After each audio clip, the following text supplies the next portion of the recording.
ఏలూరు జిల్లా జంగారెడ్డిగూడెంలో వైరల్ జ్వరాలు విజృంభిస్తున్నాయి. సీజనల్ వ్యాధులతో వైద్య ఆరోగ్య శాఖ సిబ్బంది అప్రమత్తమయ్యారు. పలు ప్రాంతాల్లో మెడికల్ క్యాంపులు నిర్వహించడంతో పాటుగా డోర్ టు డోర్ సర్వేలు కూడా చేపట్టారు. మెడికల్ క్యాంపులను ప్రజలు సద్వినియోగం చేసుకోవాలని కృష్ణకుమారి కోరారు. జ్వరాల బారిన పడకుండా జాగ్రత్తలు వహించాలన్నారు. జ్వరాల గురించి ఆశాలు ఏఎన్ఎంస్ ప్రతిరోజు సర్వేలెన్స్ డోర్ టు డోర్ చేస్తున్నారండి. అందులో ఎవరికైనా బాగోపోతే మైండ్ ఎలిమెంట్స్ ఇచ్చి తగ్గకపోతే హాస్పిటల్కి తీసుకెళ్ళి చూపిస్తారండి. ఎవరికన్నా ప్రాబ్లం ఉంటే ఆశాలు చెప్తే తీసుకెళ్ళి హాస్పిటల్లో చూపిస్తారండి. అలాగే కాసి చల్లార్చి నీళ్ళు తాగాలి. దోమలు పుట్టుకోకుండా పరిసరాలు పరిశుభ్రంగా ఉంచుకోవాలి. వాటర్ నిల్వ లేకుండా చూసుకోవాలి.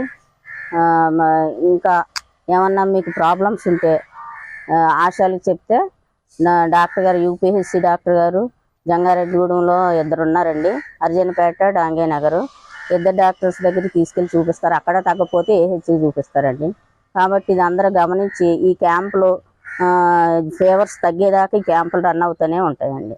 ఈ వర్షాకాలం కాబట్టి సీజనల్ డిసీజెస్ వస్తాయి కాబట్టి మీరు అందరూ గమనించి టెస్టులు చేయించుకుని ఫీవర్స్ ఏమైనా ఉంటే టెస్టులు చేయించుకుని మెడిసిన్ తీసుకుని క్యూర్ అవ్వాలని మేము అందరం కోరుకుంటున్నాము. ఈ క్యాంపులు